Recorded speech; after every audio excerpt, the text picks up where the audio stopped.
नमस्कार, परभणी न्यूजमध्ये आपलं स्वागत करतो। मी दिलीप बनकर।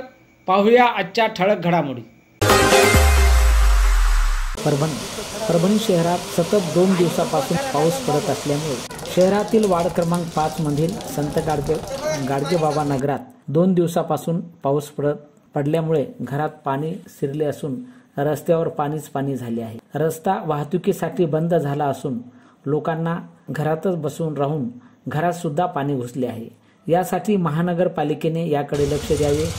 जिल्हाधिकाऱ्यांना यासाठी रुग्ण हक्क संरक्षण समिती जिल्हा परभणीच्या वतीने निवेदन सादर करण्यात येणार आहे।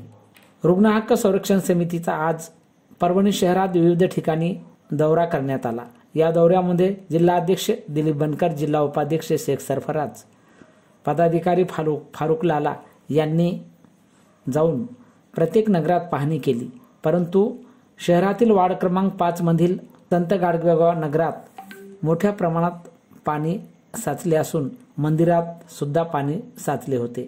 यावेळी रुग्ण हक्क संरक्षण समितीच्या वतीने जिल्हा उपाध्यक्ष शेख सरफराज यांनी माध्यमांशी बोलताना सांगितले की आम्ही जिल्हाधिकाऱ्यांना निवेदन देऊन परभणी आयुक्त साहेबांनाही या बाबतीचे निवेदन देणार आहोत आणि या येथील नागरिकांची समस्या व आरोग्य धोक्यात येऊ नये यासाठी प्रयत्न करणार आहोत।